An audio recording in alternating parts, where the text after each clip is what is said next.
शांति। मीठे मीठे बाबा के जो मीठे मीठे बच्चे रोज मुरली सुन रहे हैं, हम बहुत खुश हो रहे हैं इस बात को देखकर कि अब लोग पूरी पूरी मुरली सुन रहे हैं। हमें YouTube के एनालिसिस से मालूम पड़ रहा है और इस बात की बहुत बेहद की खुशी हो रही है कि ज़्यादा से ज़्यादा लोग अब बाबा की पूरी पूरी मुरली सुन रहे हैं। मेरे मीठे भाइयों, बहनों, माताओं और बुजुर्ग साथियों, बच्चों, ये बहुत उत्तम समय चल रहा है। जब ये लॉकडाउन का भी समय है, आप इसमें जितना ज़्यादा बाबा की बातें सुनकर उसे धारण करेंगे, उतना ही दिव्य बनेंगे और आगामी जीवन आपका सुख शांति से भरपूर रहेगा। माया अर्थात हमारे 63 जन्मों की कमी कमजोरी जो हमारे अंदर समाई हुई है, वो इतने गहरे बैठी है कि साधारण पुरुषार्थ से वो खत्म नहीं होती है। इसीलिए आप सभी से विनम्र निवेदन है कि अपनी दृष्टि, अपनी वृत्ति, अपने अंदर चलने वाले जो विचार, अपनी सोच, सब पर बहुत बारीकी से ध्यान दें। क्यों? क्योंकि आप जब सोशल मीडिया में कोई भी ऐप खोलते हैं तो उसमें जमाने भर के दुनियावी विकृति, हत्या के समाचार, बलात्कार के समाचार और न जाने कितने गंदे दृश्य आते हैं। और यदि आपने अपने मन को, अपनी बुद्धि को पुरुषार्थ करके बारीकी से यदि अपने कंट्रोल में नहीं किया है तो आपका खाता खराब हो जाएगा। क्योंकि दृष्टि अगर थोड़ी देर के लिए भी सोशल मीडिया में आने वाले जितनी भी विकृतियां हैं उस पर रुकी तो आत्मा विकृत हो जाएगी और की कमाई चट हो जाएगी। बाबा हमेशा कहते हैं, मीठे बच्चे, ज़्यादा से ज़्यादा अपने इन आँखों की संभाल करनी है, क्योंकि ये आँखें कहीं ना कहीं रुकती हैं। तो आँखें इन द सेंस संभाल करनी है, मतलब बंद करके बैठ जाना है, ऐसा नहीं है। आँखें अर्थात अपने मन की आँखें, अपने बुद्धि के नेत्र, अपने संस्कारों के नेत्र, ऐसे कई नेत्र हैं। कई बार संस्कार के वशीभूत होकर हम कुछ भी कार्य कर लेते हैं, कई बार हमारी बुद्धि काम नहीं करती है और कई बार मन आकर्षित होता है। ये सूक्ष्म पुरुषार्थ है मेरे मीठे भाइयों, और ये अभी पुरुषार्थ आपने कुछ दिन और कर लिया, बस थोड़े दिन की बात है। थोड़े दिन आपने अपने मन, बुद्धि, संस्कार पर, अपनी कर्मेंद्रियों पर पूरा अधिकार जमा लिया, अच्छे से पुरुषार्थ कर लिया, तो इतनी खूबसूरत और इतनी स्वर्णिम और हसीन दुनिया आने वाली है जहां आकर्षण ही आकर्षण है, खुशियां ही खुशियां हैं। बस केवल गीत, संगीत, नृत्य और मिलन समारोह ही होता रहेगा। सब आपस में बहुत अच्छे से मिलेंगे। ऐसा कोई रिस्ट्रिक्शन नहीं रहेगा कि सोशल डिस्टेंसिंग बनाकर रखनी है, कि इससे नहीं मिलना है, कि उसके घर नहीं जाना है। कोई नियम कानून कुछ भी नहीं होगा। एकदम फ्रीडम लाइफ होगी। बस थोड़े दिन का है। आपसे विनम्र गुजारिश है, आप बाबा की मुरलियों को बहुत ध्यान से सुनिए, समझिए और अपने जीवन में उतारिए। मैं आपसे करबद्ध प्रार्थना करके ये बातें कह रहा हूँ, बहुत भरे हृदय से कह रहा हूँ मेरे मीठे भाइयों और बहनों। यही वो समय है पुरुषोत्तम बनने का। इसी समय में प्यारे बाबा अकीचार ज्ञान धन लुटाकर हमें स्थूल धन से भी धनवान बनाते हैं। इस सच्चाई को अच्छे से समझ लीजिए। हमने ये बहुत गहरे से 2500 वर्षों में ये अनुभव इसी जीवन में किया, और इसके पूर्व में मैं जो जीवन जिया था उसमें भी यही अनुभव किया था। ये मेरा दूसरा जन्म है और दूसरे जन्म में भी मुझ आत्मा को बाबा ने खींच लिया। ये मेरा परम सौभाग्य है और आपको बताने का मुझे अवसर मिल रहा है, इसलिए इन बातों को आप बहुत गहरे से धारण करेंगे। चलिए आज की मुरली बाबा कितनी मीठी चला रहे हैं, कितनी प्यारी बातें कर रहे हैं। सुनते हैं बहुत गौर से, बहुत ध्यान से। ओम शांति। बाबा ने कहा, मीठे बच्चे, तुम्हें यही चिंता रहे कि हम कैसे सबको सुख धाम का रास्ता बताएं। सबको पता पड़े कि यही पुरुषोत्तम बनने का संगम युग है। देखो मीठे भैया और मेरे भाइयों और बहनों, आपको अंतर हृदय की बात कह रहा हूँ। मैं मुरली पढ़ने के पहले बाबा से बातें करता हूँ और मैंने ये कई बार अनुभव किया है, विगत कई वर्षों में कई बार अनुभव किया है कि मैं मुरली पढ़ता नहीं हूँ, बाबा से बातें करता हूँ और बातें वही आती हैं जो बाबा मुझे पहले बता देते हैं, वही मुरली में आती है। अभी थोड़ी देर पहले मैं जो बातें कर रहा था, देखिए मुरली में भी वही बातें आ रही हैं। ये बहुत गहन सच्चाई है, इसीलिए अशरीरी होने का हमेशा पुरुषार्थ कीजिए। आप अशरीरी अति सूक्ष्म आत्मा सितारे हैं। इस अनुभव के साथ मुरली सुनिए। आइए सुनते हैं बाबा ने क्या प्रश्न किया। तुम बच्चे आपस में एक दो को कौन सी मुबारक देते हो? मनुष्य मुबारक कब देते हैं? हाँ बताइए भाई, कौन सी मुबारक देते हैं? आप भी चिंतन कीजिए। आप जो सुन रहे हैं कमेंट कीजिए तुरंत सुनकर।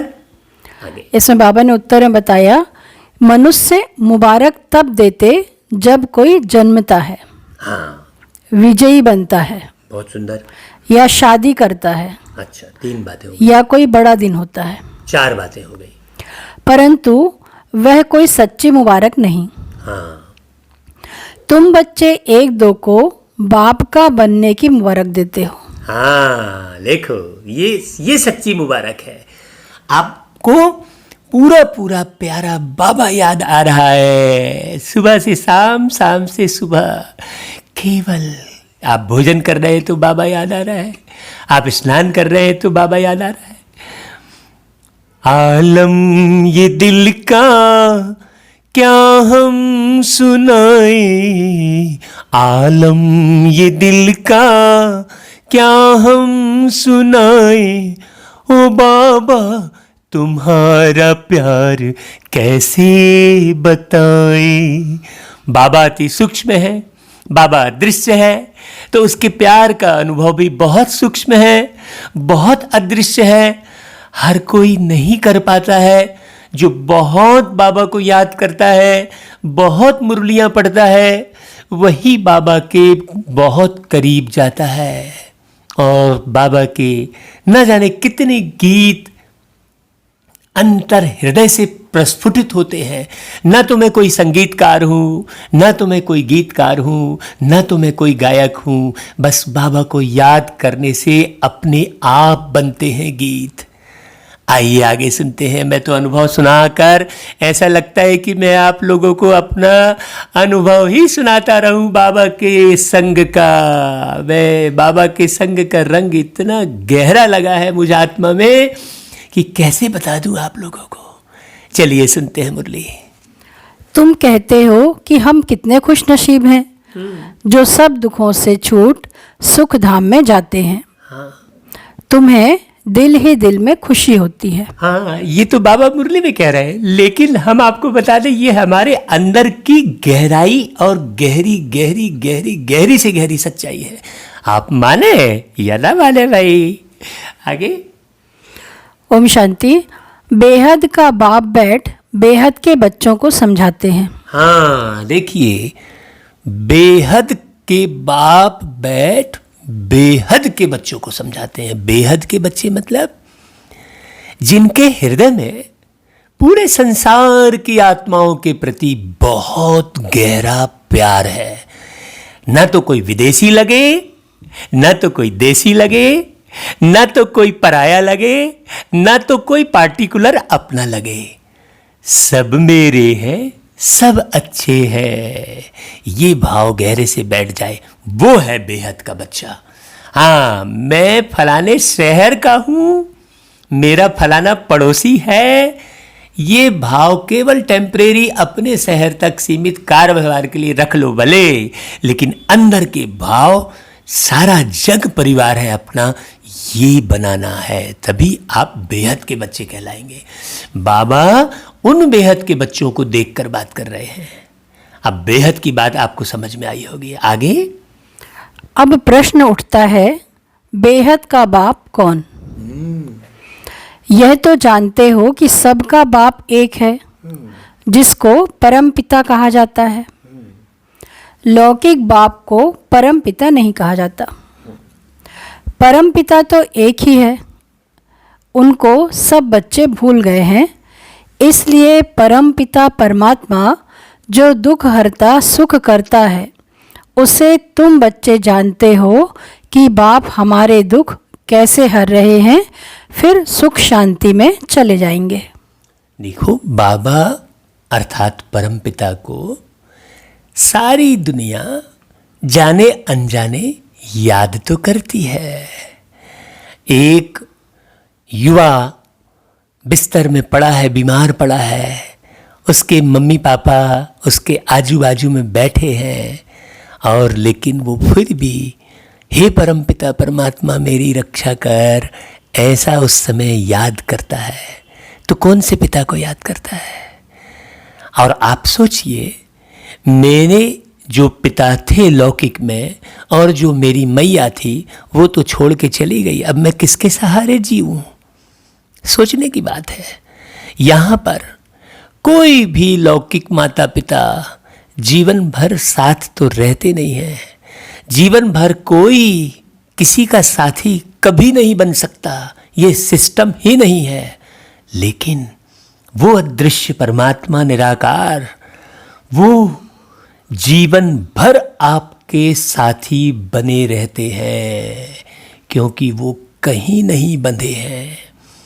मेरे पिताजी जो लौकिक थे वो तो शरीर छोड़ के फिर से जन्म ले लिए, और चूंकि आध्यात्म की इतनी गहराई में उस परवरदिगार ने मुझे उतारा, तो आत्मा का एक एक पल मुझे मालूम पड़ता है, और जो मेरे साथ गहरे से जुड़े होते हैं उनके बारे में तो बहुत अच्छे से मालूम पड़ जाता है। तो पिताजी जब शरीर छोड़े, उसके बाद शरीर छोड़ने के बाद हमारे पास रहे, हमसे बातें करते रहे, और फिर हमें बताए कि हम फलाने स्थान पर, क्योंकि जहाँ इच्छा होती है, जिधर व्यक्ति का कर्म बंधन होता है, आत्मा वहाँ जन्म ले लेती है।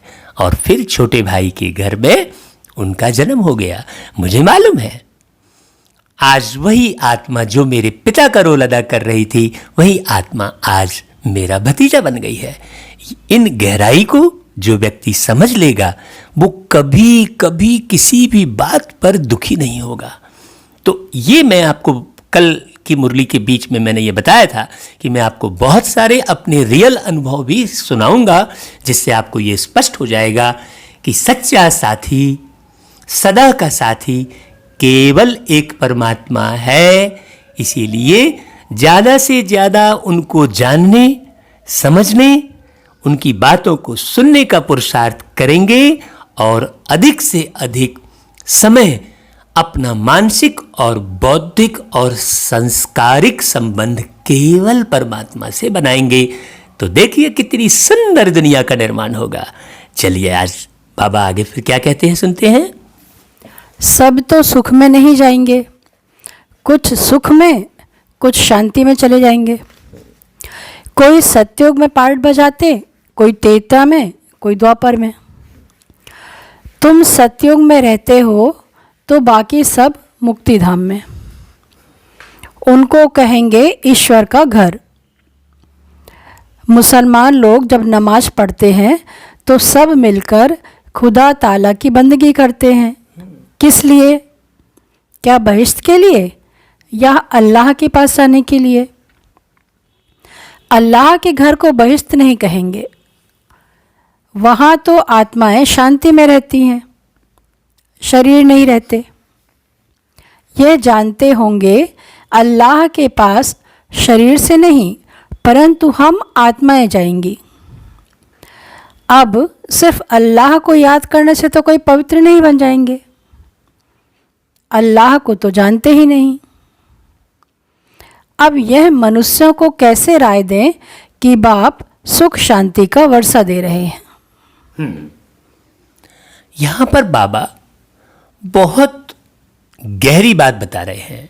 बाबा को यहाँ पर किसी धर्म जाति से मतलब नहीं है। एक उदाहरण दे रहे हैं बाबा कि इकट्ठे होकर हम हिंदू धर्म वाले पूजा करते हैं, आरती करते हैं और वो नमाज पढ़ते हैं। मुस्लिम धर्म में नमाज पढ़ते हैं और ईसाई धर्म में कैंडल जलाकर प्रेयर करते हैं, प्रार्थना करते हैं। लेकिन यहाँ पर एक बात बड़ी समझने की है, क्या बातें करते हैं उनसे? क्या उनकी बातों को जानते और समझते हैं? भाई, यदि हम प्रार्थना किसी के सामने कर रहे हैं तो सामने वाला भी तो कुछ बोलेगा ना, एक तरफा बात तो नहीं चलती ना।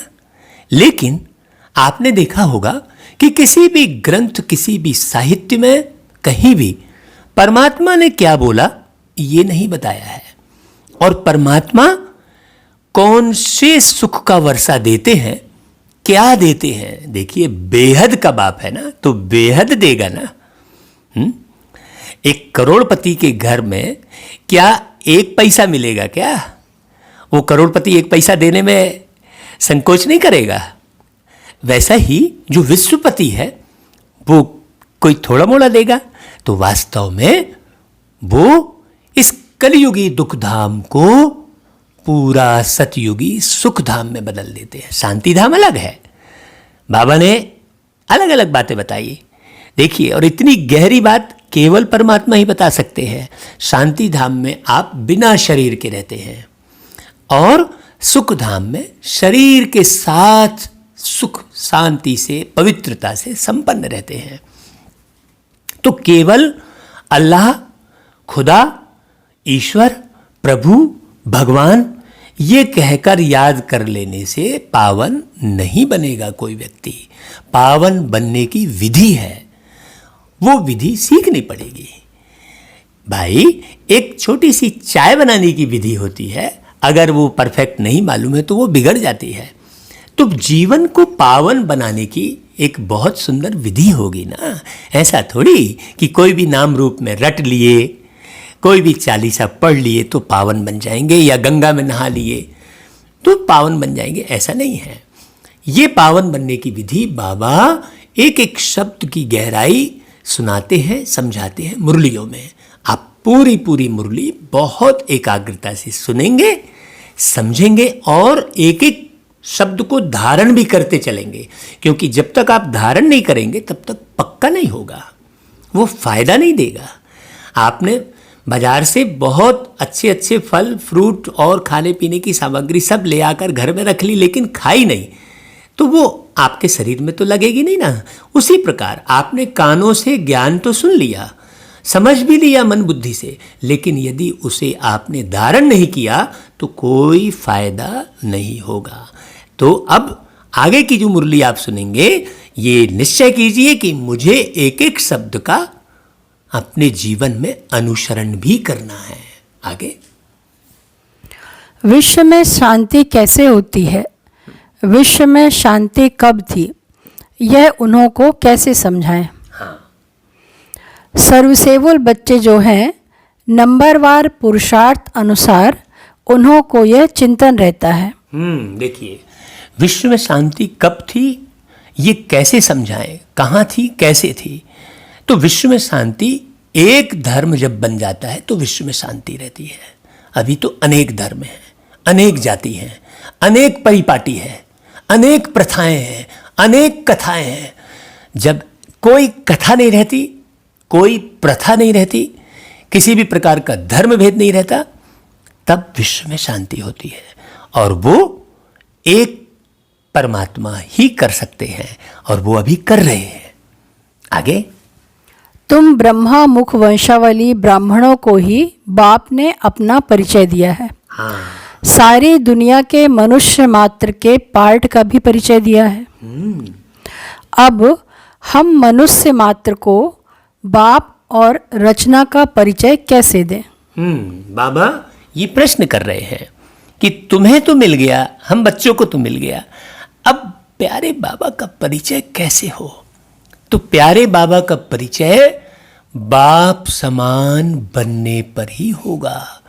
जितने भी ब्राह्मण परिवार के बच्चे हैं ये पक्का कर लें कि 1 सेकंड के लिए भी रूठना, रूसना, दुखी होना, चिंता करना, परेशान होना, किसी बीमारी का भय खाना, ये 1 सेकंड के लिए भी आपके मन चित्त में भी ना आए, क्योंकि आप पवित्र मार्ग पर चल रहे हैं तो आपका वाइब्रेशन तेजी से फैलेगा। यदि आप चिंता की लहर 1 सेकंड के लिए करेंगे तो सारी दुनिया की आत्माओं में वो फटाफट फैल जाएगा। आप 1 सेकंड के लिए भी दुखी होंगे तो सारी दुनिया की आत्माओं तक वो दुख पहुंच जाएगा। क्यों? क्योंकि आप पवित्रता के मार्ग पर चल रहे हैं। इसीलिए 1 सेकंड भी मेरे बेटे भैया, मीठी बहना, 1 सेकंड के लिए भी किसी भी बात पर दुखी नहीं होना। दुख भी बहुत बड़ा विकार है। आगे सुनते हैं। बाप सबको कहते हैं अपने को आत्मा समझ मुझे याद करो तो खुदा के घर चले जाएंगे। हाँ, देखिए बाबा अपने को आत्मा समझ मुझे याद करो क्यों कह रहे हैं? क्योंकि भाई आत्मा में कोई बीमारी नहीं लगती भाई। आत्मा जो है कभी ना तो जलती ना कटती, और आत्मा आप हो। तो जब आप अपने को आत्मा समझोगे तो बीमार कभी महसूस नहीं करोगे, कभी दुखी भी नहीं होगे, क्योंकि आप तो आत्मा हो। ये शरीर छोड़ दूसरा ले लोगे, किसी ने गाली दी तो वो कब तक आप चिपका के रखोगे, किसी ने अपमान कर दिया, ये सब से बचे रहो। तो उसका एक ही उपाय बाबा ने बड़ा प्यारा सा बताया कि अपने को आत्मा समझ मुझे याद करो। आगे, गोल्डन एज अथवा बहिष्त में सब तो जाएंगे नहीं, वहाँ तो होता ही एक धर्म है, बाकी सब शांति धाम में है। इसमें कोई नाराज होने की बात ही नहीं।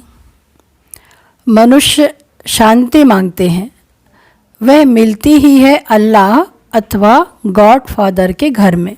हाँ, इसमें नाराज होने की कोई बात नहीं है। आप पुरुषार्थ करो और पाओ। यहाँ तो कोई भेदभाव करके नहीं दिया जा रहा है। यहाँ तो सबको बाबा एक जैसा ज्ञान सुनाने के लिए, समझाने के लिए कह रहे हैं। अभी हम ये मुरली सभी धर्म वालों को भेजते हैं। हम ये थोड़ी सोचते हैं कि नहीं वो धर्म वाला नहीं सुनेगा। सुने या नहीं सुने, हमारा काम है भेजना, सबको भेजना। ये बाबा की जो मुरली है, चाहे किसी भी धर्म का हो, कोई भी जाति का हो, कैसे भी व्यवहार का हो, सबको भेजना। हाँ, तो सबका कल्याण होगा, तो फिर हमें संपूर्ण सुख शांति की प्राप्ति होगी। इसमें नाराज होने की तो कोई बात नहीं है। अब कोई माने, जो मानेगा वो सुखधाम में आएगा, जो नहीं मानेगा वो शांति धाम में जाके 5000 साल के लिए, 2500 साल के लिए लटक जाएगा।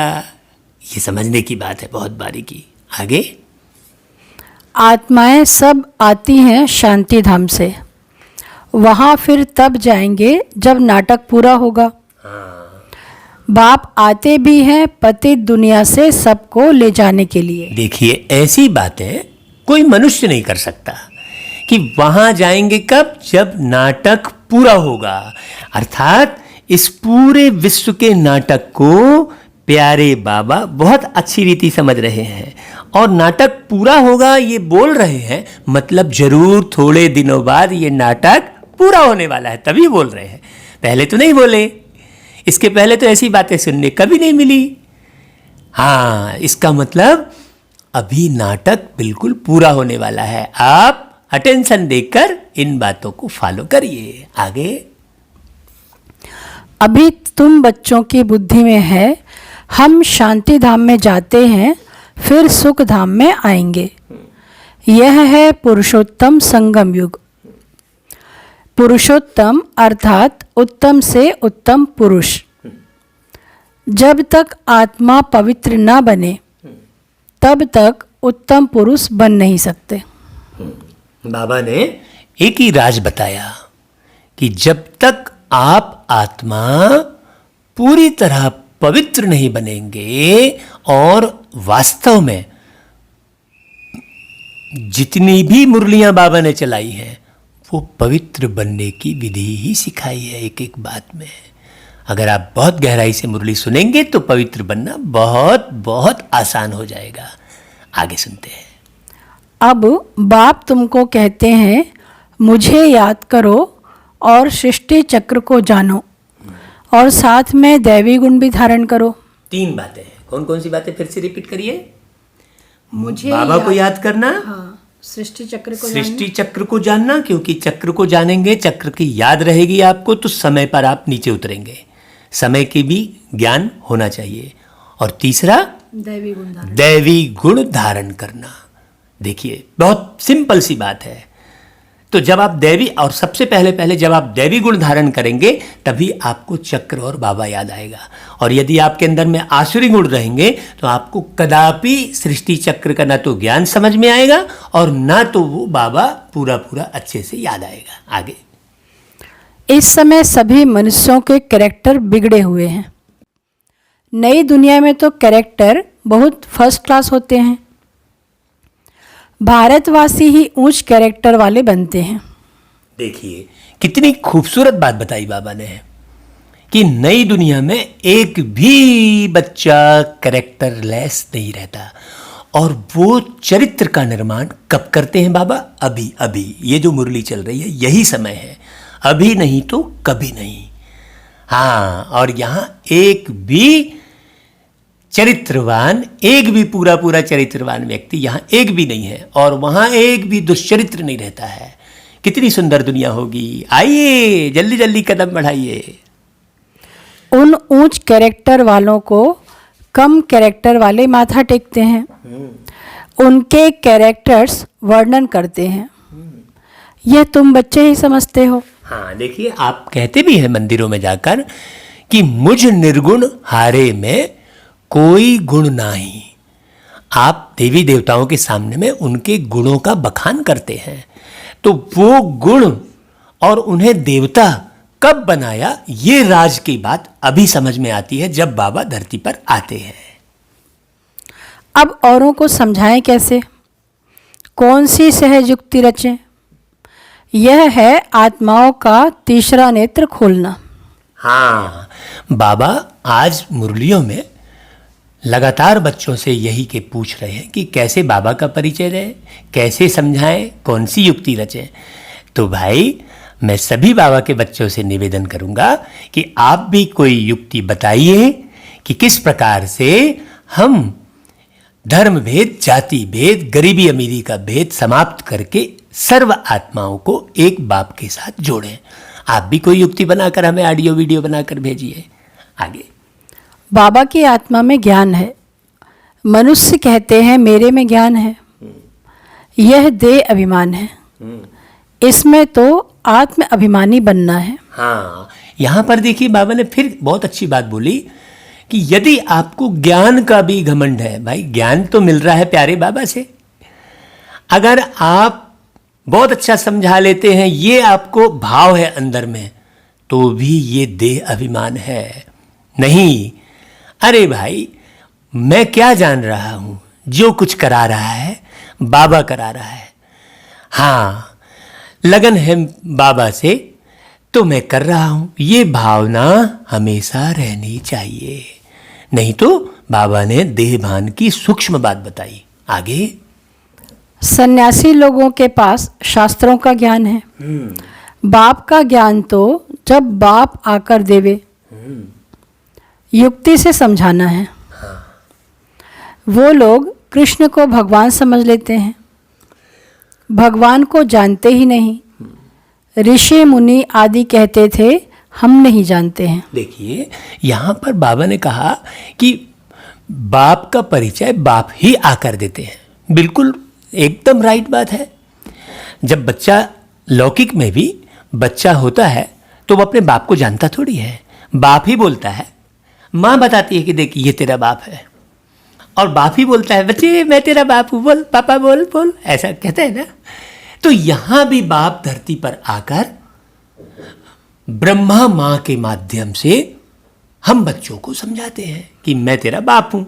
और ब्रह्मा माँ भी कहती है ये देख लो ये शिव बाप है, और तुम बच्चे कैसे हो? तुम अति सूक्ष्म निराकार हो और तुम्हारा बाप भी निराकार है। इसको समझने की जरूरत है। आगे समझते हैं मनुष्य भगवान हो नहीं सकता, निराकार भगवान ही रचता है, परंतु वह कैसे रचता है, उनका नाम रूप देश काल क्या है? कह देते नाम रूप से न्यारा है। हाँ, इतनी भी समझ नहीं कि नाम रूप से न्यारी वस्तु हो कैसे सकती। हाँ, कोई भी दुनिया में कोई भी छोटी सी छोटी चीज या बड़ी से बड़ी चीज कोई भी नाम रूप से न्यारी नहीं है। बाबा का भी एक अपना नाम है, शिव, स्व उद्बोधित नाम है, क्योंकि बाप का नाम तो बच्चे नहीं रखेंगे ना। बाप बच्चे का नाम रखता है, लेकिन बच्चे तो बाप का नाम नहीं रखेंगे ना।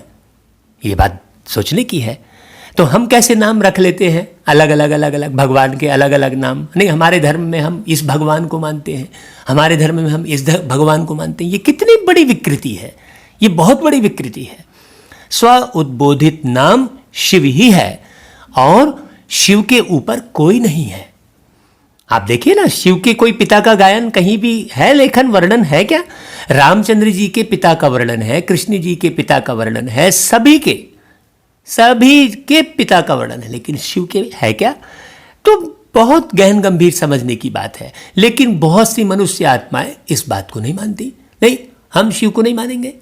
तो आपके नहीं मानने से, सूरज को आप सूर्य नहीं मानेंगे तो वो सूर्य बदल थोड़ी जाएगा।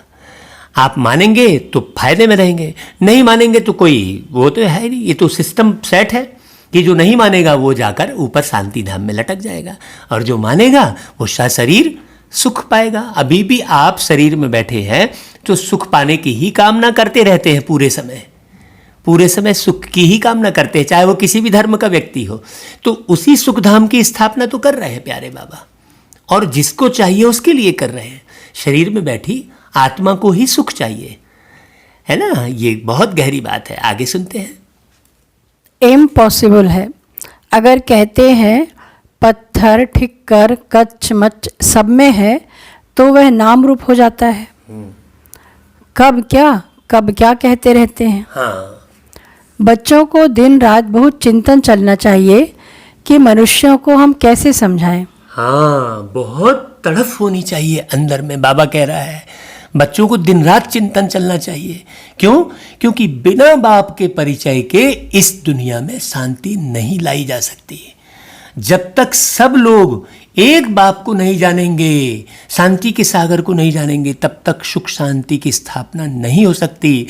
इसीलिए यदि हमने जान लिया है तो हमें इस बात की चिंता होनी चाहिए। ये चिंता सुखदायी है, ये चिंता फायदे वाली है। ठीक है, आगे। यह मनुष्य से देवता बनने का पुरुषोत्तम संगम युग है। मनुष्य देवताओं को नमन करते हैं, मनुष्य को नमन नहीं करता। मनुष्यों को भगवान अथवा देवताओं को नमन करना होता है। मुसलमान लोग भी बंदगी करते हैं, अल्लाह को याद करते हैं। तुम जानते हो वो लोग अल्लाह के पास पहुंच तो नहीं सकेंगे। मुख्य बात है अल्लाह के पास कैसे पहुँचें, फिर अल्लाह कैसे नई सृष्टि रचते हैं, यह सब बातें कैसे समझाएं।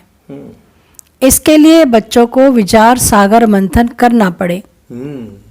बाप को तो विचार सागर मंथन नहीं करना है। बिल्कुल राइट बात है। बाबा तो इशारों में बताएंगे, विचार सागर मंथन तो हम बच्चों को करना है। और जो बच्चा विचार सागर मंथन करके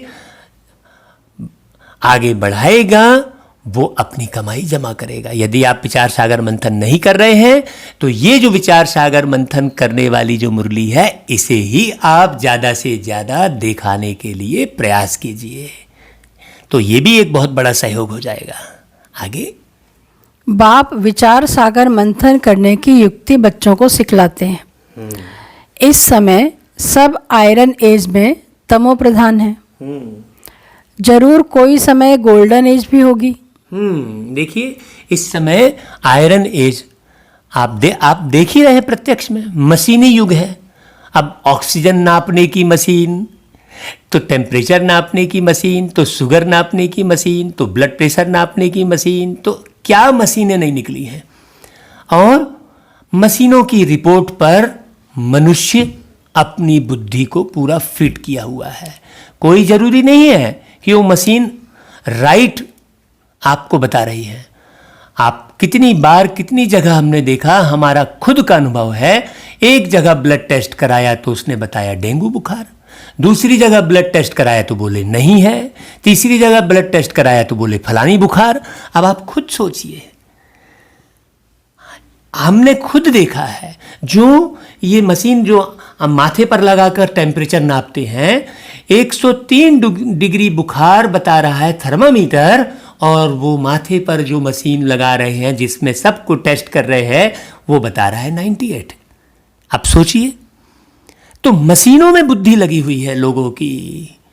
हाँ, अपने मन को संवारने की दिशा की तरफ लोग आगे नहीं बढ़ रहे हैं। इसीलिए बाबा कहते हैं ये है आयरन एज, जहां पर लोगों की बुद्धि मशीनों में लग लग के मसान की तरह बन चुकी है।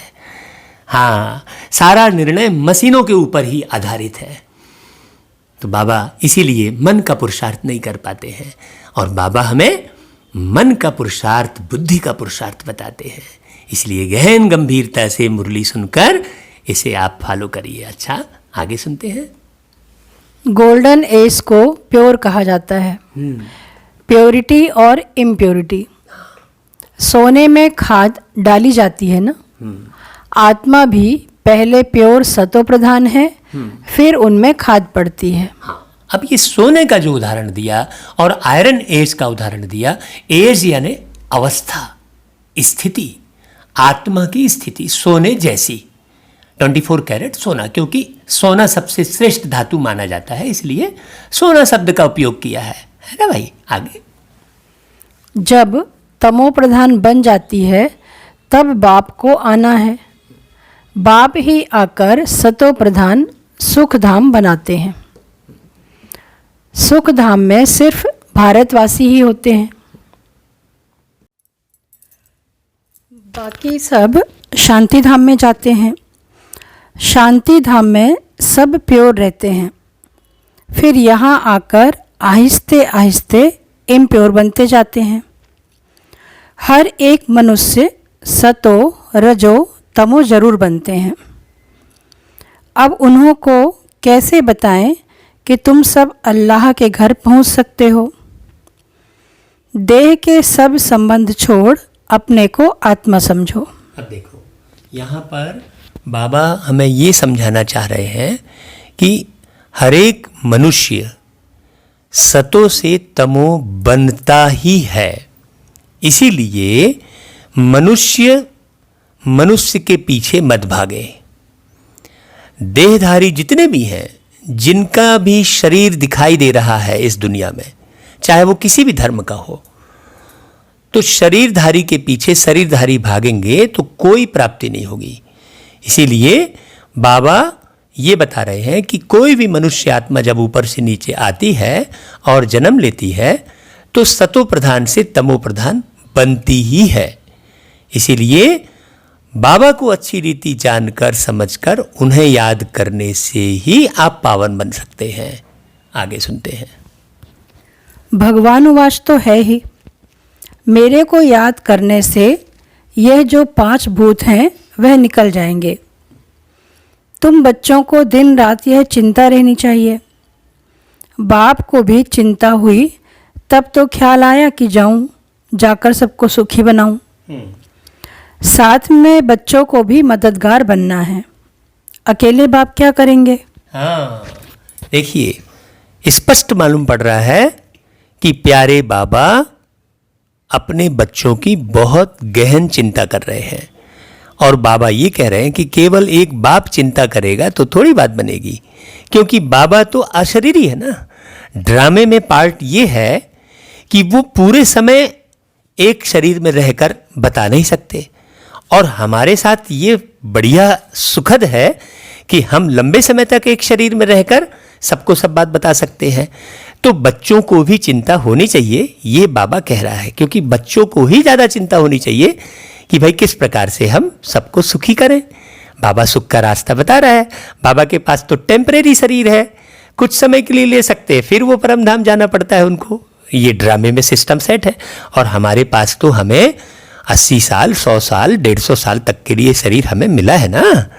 हम चाहे तो इसे जितने अच्छे से संभाल कर, इसकी देखभाल करके जितना लंबा समय तक हम इस शरीर में रह सकते हैं और बाबा की सेवा कर सकते हैं।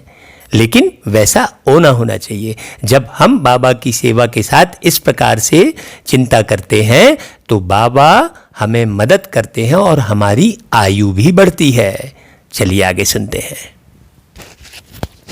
तो यह विचार सागर मंथन करो, क्या ऐसा उपाय निकालें जो मनुष्य झट समझ जाए कि यह पुरुषोत्तम संगम युग है। इस समय ही मनुष्य पुरुषोत्तम बन सकते हैं। पहले ऊंच होते हैं, फिर नीचे गिरते हैं। पहले पहले तो नहीं गिरेंगे ना, आने से ही तो तमो प्रधान नहीं होंगे। देखिए, बहुत सुंदर बात बोली बाबा ने। बाबा ने कहा कि कैसे समझाएं कि यही पुरुषोत्तम संगम युग है। तो देखो, पुरुषोत्तम संगम युग है कहने से लोग नहीं समझ जाएंगे, पुरुषोत्तम बन के दिखाना पड़ेगा, तब लोगों को मालूम पड़ेगा कि हाँ, ये पुरुषोत्तम संगम युग का समय है भाई। ये भी पुरुषोत्तम बन गया, ये भी पुरुषोत्तम बन गया। अरे वाह, इनमें तो बिल्कुल क्रोध नहीं है। अरे वाह, इनमें तो जरा भी दुनियावी आकर्षण नहीं है। माने लोगों को दिखाई देना चाहिए, पुरुषोत्तम बने हुए लोग दिखाई देने चाहिए। जैसे हम पुरुषोत्तम कह सकते हैं बच्चों को। जैसे बच्चों को देखकर लोग आकर्षित होते हैं, उन्हें खिलाते हैं। क्यों? क्योंकि वो निर्विकार होते हैं। उनके अंदर किसी के मन में किसी के लिए भी कोई भी भावनाएं उल्टी सुल्टी नहीं होती हैं, तो वो आकर्षित करते हैं। तो सतयुग क्या है? सतयुग वास्तव में पूरी बचपन की अवस्था है। और इसलिए बाबा मीठे बच्चे कह के हमें बच्चा बनाना चाहते हैं। और बच्चा कैसा? समझदार बच्चा। अभी जो मैं बच्चे का उदाहरण दे रहा हूं उसमें समझदारी नहीं है, लेकिन उसके भाव बहुत खूबसूरत है। तो वास्तव में समझ के साथ यदि हमारे भाव बहुत अच्छे हो जाएं तो बहुत सुंदर निर्माण होगा। तो पुरुषोत्तम युग है, ये लोगों को कैसे समझ में आएगा? जब हम पुरुषोत्तम बनकर दिखाएंगे। पुरुषोत्तम बनने वालों की संख्या ज्यादा से ज्यादा दिखाई देगी। ऐसा नहीं 2-4 बन गए, 2-4 को कौन देखेगा करोड़ों के बीच में? हाँ, लाखों लोग चाहिए वैसे बनने वाले। आगे सुनते हैं।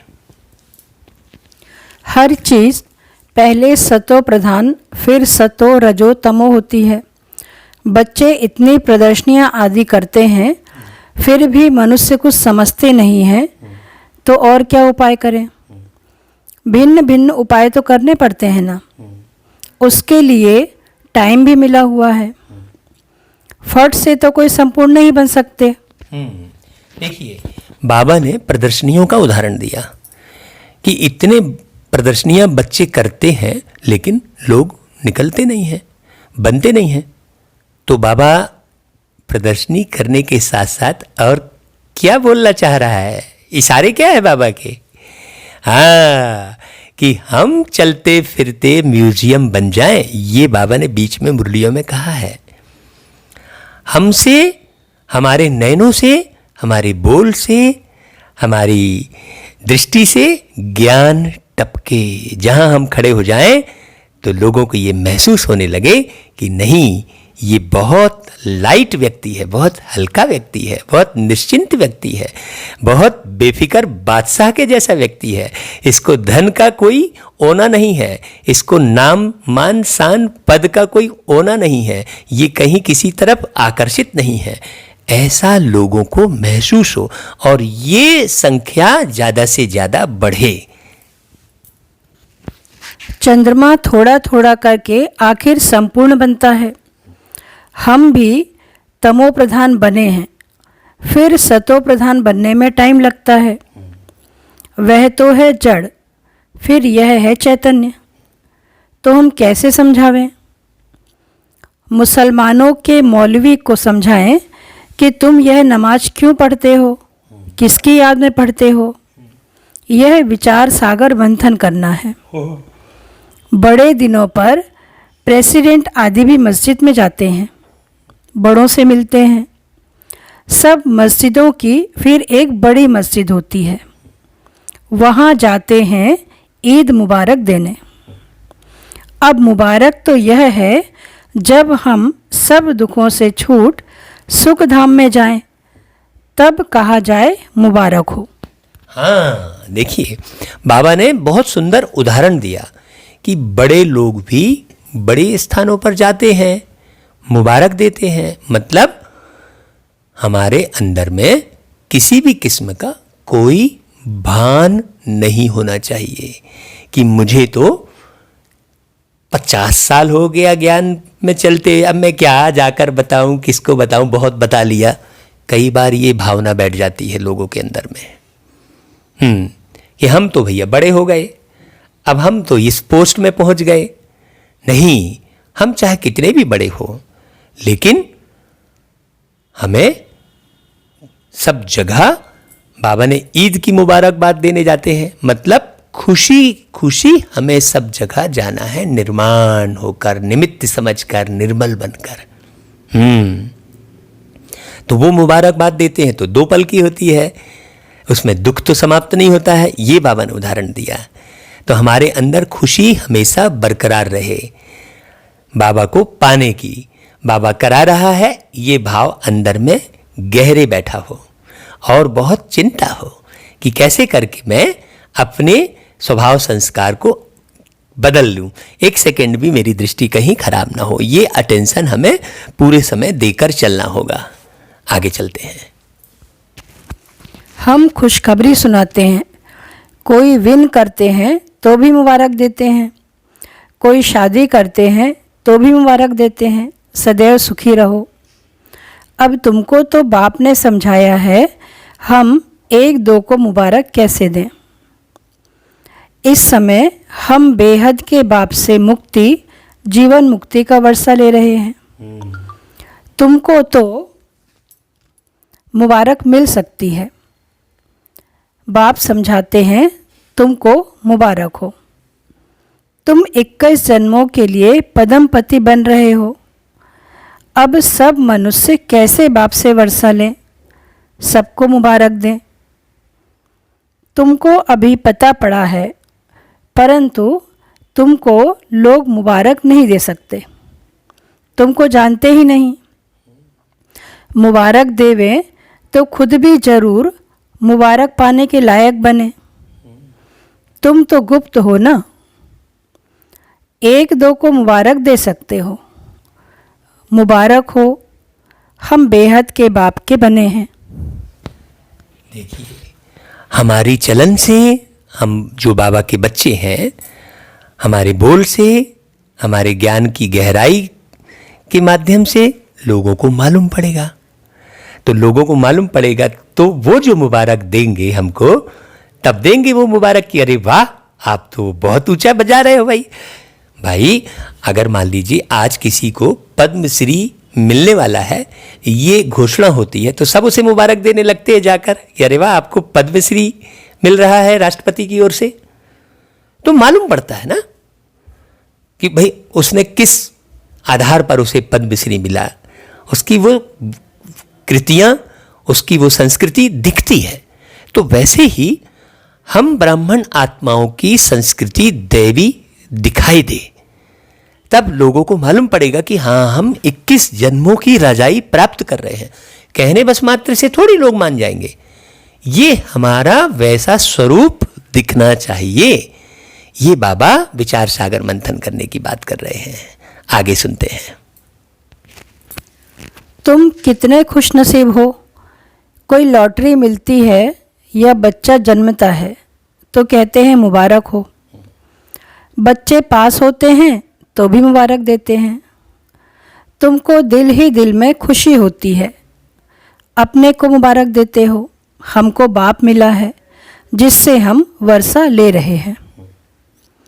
बाप समझाते हैं, तुम आत्माएं जो दुर्गति को पाई हुई हो, वह अब सद्गति को पाती हो। देखिए, यहाँ पर जो बाबा कह रहे हैं, माने बाबा ये समझा रहे हैं कि देखो छोटी छोटी बातों में लोग मुबारक देते हैं ना, जन्मदिन पर, शादी पर, वो तो टेम्परेरी होती है ना, है। और जब लोगों को मालूम पड़ जाएगा कि भाई आप जन्म जन्मांतर की कमाई जमा कर रहे हैं, तो लोग कितनी ना मुबारक देंगे आपको। तो ये हमें बाबा की वाणियों से बहुत गहन गंभीरता से विचार सागर मंथन करने पर ये सारी प्राप्ति होने वाली है। तो चलिए आगे हम सुनते हैं फिर बाबा और क्या बोलते हैं। मुबारक तो एक ही सबको मिलती है, पिछाड़ी में सबको मालूम पड़ेगा। जो ऊंच से ऊंच बनेंगे उनको नीचे वाले कहेंगे मुबारक हो। आप सूर्यवंशी कुल में महाराजा महारानी बनते हो, नीच कुल वाले मुबारक उनको देंगे जो विजयमाला के दाने बनते हैं। जो पास होंगे उनको मुबारक मिलेगी, कितनी गहरी गहरी बात है। उनकी ही पूजा होती है। आत्मा को भी मुबारक हो जो ऊंच पद पाती है, फिर भक्ति मार्ग में उनकी ही पूजा होती है। वाह, मनुष्यों को पता नहीं है कि क्यों पूजा करते हैं। क्या बाबा है भाई, वाकई में। तो बच्चों को यही चिंता रहती है कि कैसे समझाएं। अब बाबा बच्चों के लिए कह रहा है, तो यहाँ पर हम ये जानना चाहेंगे, हमारे जितने भाई बहन मुरली सुन रहे हैं, तो क्या उनको चिंता है कि कैसे करके हम समझाएं? यदि चिंता है तो आप ये जो बाबा भावार्थ सहित मुरलियों की सेवा करवा रहे हैं, इन मुरलियों को आप ज़्यादा से ज़्यादा अभी जल्दी से जल्दी भेजें। अभी तो लॉकडाउन का समय भी चल रहा है, बहुत लोग भयभीत हैं, अशांत हैं, तो ये बहुत शांति दे रही है मुरली। अभी हम आपको रिजल्ट बता दें कि नए लोग ये मुरली ज़्यादा सुन रहे हैं और इंटरेस्ट ले रहे हैं। हमने ये रिसर्च की है। ये जो मुरली भावार्थ सहित बाबा मुरली चलवा रहे हैं, इसका बहुत सुंदर परिणाम आने वाला है। इसलिए सभी बाबा के बच्चों से विनम्र हृदय से प्रार्थना है कि ये मुरली आम लोगों को ज़्यादा से ज़्यादा समझाते हुए भेजें। हम पवित्र बने हैं, दूसरों को कैसे पवित्र बनाएं? दुनिया तो बहुत बड़ी है ना, क्या किया जाए जो घर घर में पैगाम पहुंचे? पर्चे गिराने से सबको तो मिलते नहीं। देखिए, यह तो एक एक को हाथ में पैगाम चाहिए, क्योंकि उनको बिल्कुल पता नहीं कि बाप के पास कैसे पहुंचे। कितनी बात बाबा, देखी आज की मुरली में बाबा को पूरे विश्व की आत्माओं तक संदेश पहुंचाने का ओना दिखाई दे रहा है। तो बाबा ने पर्चे की जैसे बात कही, तो पर्चा तो फेंक देते हैं। ये जो हाथों में मोबाइल है और ये जो मुरली जा रही है, ये बहुत अच्छा माध्यम है। इसलिए आज की मुरली पूरी पूरी ये प्रेरित कर रही है कि आप ये टारगेट बना लें कि ये मुरली आप कम से कम 1000 लोगों को भेजने का पुरुषार्थ करेंगे और प्रेरित करेंगे कि ये मुरली लोग पूरा पूरा सुने, तो बाबा के अंदर की भावनाओं का उन्हें पता चलेगा। ईश्वर की मूर्ति तो बहुत लोगों ने स्थापित कर दी, ईश्वर के बहुत सारे नाम पूरे बखान कर दिए, ईश्वर के ज्ञान को बहुत ज़्यादा प्रचार कर दिया, लेकिन ईश्वर की भावनाओं का पता कैसे लगे कि प्यारे बाबा के अंदर कितनी अपार प्यार की भावना है, सुख पहुंचाने की भावना है, बाबा की भावनाओं से जुड़ना, ये है बाबा के दिल तक तनसीन बनना। चलिए आगे सुनते हैं। कह देते हैं सब रास्ते परमात्मा से मिलने के हैं, परंतु बाप कहते हैं यह भक्ति दान पुण्य तो जन्म जन्मांतर करते आए हो, परंतु रास्ता मिला कहाँ? नहीं मिला। कह देते यह सब अनादि चलता आया है, परंतु कब से शुरू हुआ? अनादि का अर्थ नहीं समझते। तुम्हारे में भी नंबरवार पुरुषार्थ अनुसार समझते हैं। देखिए भाई, लोग कह देते हैं कि कोई भी रास्ते से जाओ, सबको तो जाना वही है। अरे भाई, कहाँ जाना है? और फिर ये दुनिया चलती कैसे है? और मान लीजिए आप मुझसे मिलना चाह रहे हैं तो मेरे घर में आने के कई रास्ते हैं, लेकिन मुझसे मिलने के लिए मेरे घर का दरवाजा तो एक ही है ना। चलो हम आपकी बात मान लेते हैं कि रास्ते सब वहीं जाते हैं, लेकिन दरवाजा तो एक है। वो दरवाजा कौन सा है? जिसके पार जाना ही पड़ेगा सबको, वो दरवाजा तो एक ही है। वो है पावन बनने का मार्ग। बिना पावन बने कोई परमात्मा के ज्ञान को समझ ही नहीं सकता। ज्ञान की प्रारब्ध 21 जन्म, वह है सुख, फिर है दुख।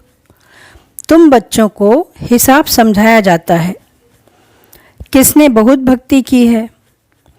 यह सभी रेजगारी बातें एक एक को तो नहीं समझा सकते। क्या करें? कोई अखबार में डालें, टाइम तो लगेगा। सबको पैगाम इतना जल्दी तो मिल ना सके। सब पुरुषार्थ करने लग पड़े तो फिर स्वर्ग में आ जाएं। यह हो ही नहीं सकता।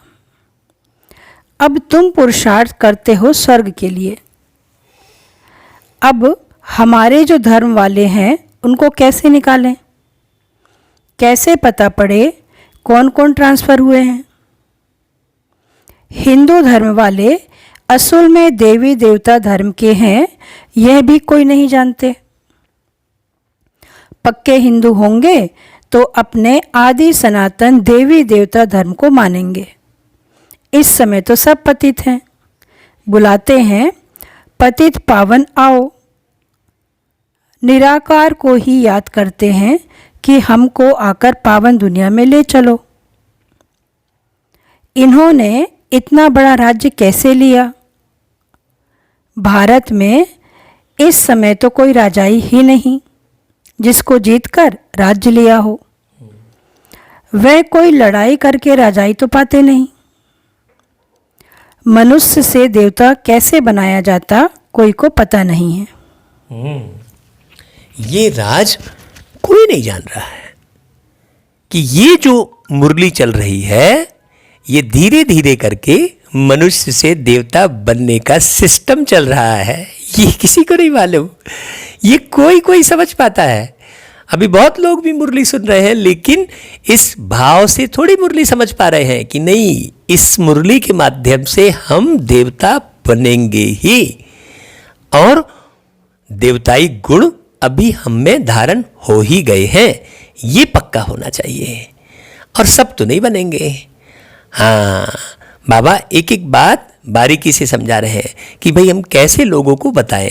क्या अखबार में डालें? नहीं, ये बाबा जो उदाहरण दे रहे हैं ये बता रहे हैं कि आप जितनी भी बुद्धि लगाओगे अखबार में डालने की, पर्चा डालने की, कोई प्रोग्राम कॉन्फ्रेंस करोगे, लेकिन बाबा ये कह रहे हैं कि देवता बनने की पढ़ाई है। मतलब देवताई गुण हम सब बच्चों के अंदर अभी दिखाई देने चाहिए। वो घर घर में जाके सेवा हो जाएगी। तुमको भी अब बाप से पता पड़ा है। औरों को कैसे बताएं जो मुक्ति जीवन मुक्ति को पाएं? पुरुषार्थ कराने वाला चाहिए ना, जो अपने को जानकर अल्लाह को याद करे। बोलो, तुम ईद के मुबारक किसको कहते हो? तुम अल्लाह के पास जा रहे हो, पक्का निश्चय है?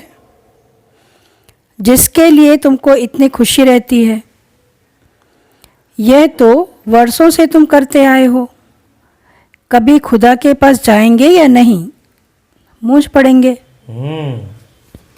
बाबा देखिए, माने हम तो बाबा हम बच्चों की बात करते हैं, फिर बाबा बाहर के बच्चों की भी बात करते हैं।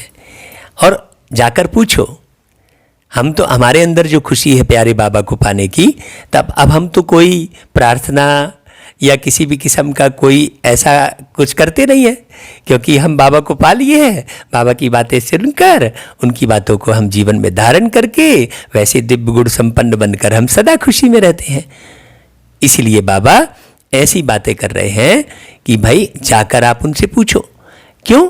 क्योंकि हो सकता है कुछ आत्माएं वहाँ जन्म ले ली हो। हाँ, क्योंकि आत्माएं, भाई आत्मा की अंतिम समय में कौन सी इच्छा है क्या मालूम है। आपके अंदर में बहुत इच्छा थी, तभी तो आपने जन्म लिया, तभी तो आपने एक माँ बाप बनाए। तो इच्छाओं से कोई भी मुक्त नहीं होता है। तो इसीलिए सर्वत्र सेवा करनी है, मतलब यहाँ पर किसी भी प्रकार का धर्म भेद का भाव भी हमारे अंदर नहीं होना चाहिए। बरोबर हम जो पढ़ते करते हैं, क्या करने के लिए? ऊंच से ऊंच एक अल्लाह ही है। बोलो, अल्लाह के बच्चे तुम भी आत्मा हो। आत्मा चाहती है हम अल्लाह के पास जाएं। आत्मा जो पहले पवित्र थी, अभी पतित बनी है। अभी इनको बहिष्ठ तो नहीं कहेंगे, सब आत्माएं पतित हैं। पावन कैसे बने जो अल्लाह के घर जाएं? वहाँ विकारी आत्मा होती नहीं, वाइसलेस होनी चाहिए। आत्मा कोई फट से तो सतोप्रधान नहीं बनती। यह सब विचार सागर मंथन किया जाता है।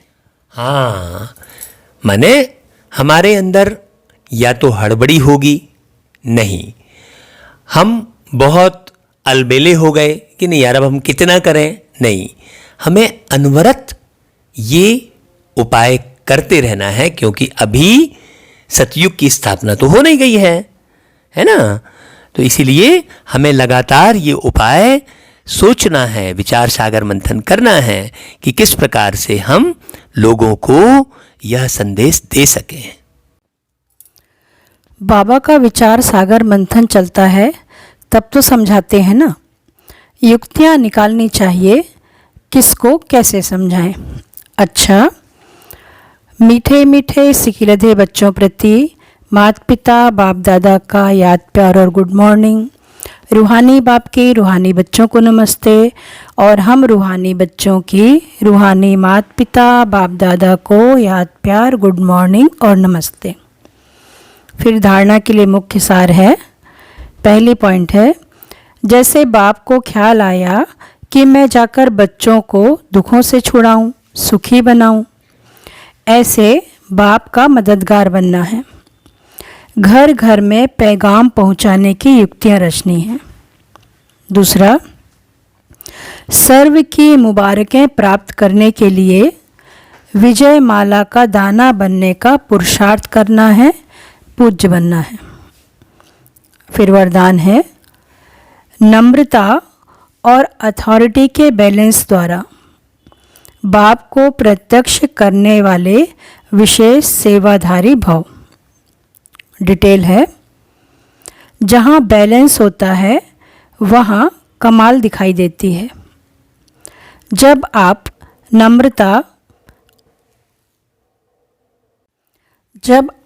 नम्रता और सत्यता की अथॉरिटी के बैलेंस से किसी को भी बाप का परिचय देंगे तो कमाल दिखाई देगी। इसी रूप से बाप को प्रत्यक्ष करना है। आपके बोल स्पष्ट हों, उसमें स्नेह भी हो, नम्रता और मधुरता भी हो, तो महानता और सत्यता भी हो, तब प्रत्यक्षता होगी। बोलते हुए बीच बीच में अनुभव कराते जाओ, जिससे लगन में मगन मूर्त अनुभव हो। देखिए, माने हमको अपने अनुभव भी शेयर करने हैं। हमारे बोल में वो अथॉरिटी दिखाई देनी चाहिए। हाँ, जरूर हम सत्य हैं, लेकिन सत्यता के साथ सभ्यता भी चाहिए, नम्रता भी चाहिए, मधुरता भी चाहिए। वरदान जो बाबा ने दिया है वो पूरी मुरली का पूरा सार है, अर्क है। तो ये वरदान पूरा फॉलो करना है। अच्छा भाई, आगे सुनते हैं। ऐसे स्वरूप से सेवा करने वाले ही विशेष सेवाधारी हैं। फिर स्लोगन है, समय पर कोई भी साधन न हो तो भी साधना में विघ्न ना पड़े। हाँ, समय पर कोई भी साधन ना हो तो भी साधना में विघ्न ना पड़े का मतलब क्या हुआ? क्योंकि मैं आत्मा तो भ्रुकुटी के बीच ही बैठा हूं हमेशा। तो अब साधन वाली कोई बात ही नहीं है। सर्र से मन और बुद्धि के द्वारा मैं चुपचाप, किसी को मालूम भी नहीं पड़ेगा, अंदर ही अंदर परम धाम जा सकता हूँ। बात करते हुए परम धाम में रह सकता हूँ, भोजन करते हुए परम धाम में रह सकता हूँ। ये तो बड़ी सूक्ष्म बात है। साधनों वाली कोई बात ही नहीं है। साधना कहाँ की है? इस भ्रुकुटी तख्त पर मैं आत्मा विराजमान हूँ, ना तो मैं कोई काम कर रहा हूँ, ना तो मैं कुछ कर रहा हूँ, मैं तो बैठा ही हूँ सदा। काम तो ये हाथ करता है तो ये हाथ थकेगा, है ना। सांस तो ये नाक ले रही है ना भाई। आंखें देख रही हैं तो आंखें थकेंगी, लेकिन मैं तो आंख नाक कान रहित मैं एक आत्मा हूँ, तो मैं तो कभी थकूंगा नहीं। ऐसे आत्म अभिमानी स्थिति बनानी है। अच्छा भाई, ओम शांति। फिर कल बाबा की साकार मुरली के साथ फिर मिलेंगे। आप पुरुषार्थ कीजिए, अपना वीडियो शेयर कीजिए, और ये जो हमारा चैनल है इसे सब्सक्राइब करके बेल आइकन पर क्लिक करके और ऑल की बटन दबाएंगे तो आपको हमारे व्हाट्सएप का इंतजार नहीं करना पड़ेगा। आपके पास डायरेक्ट ये भावार्थ सहित मुरली पहुंच जाएगी और आप उसे शेयर कर सकेंगे। जितना ज़्यादा शेयर करेंगे उतना ही सतयुग में आपको शेयर मिलेगा। अच्छा भाई, फिर कल मिलेंगे।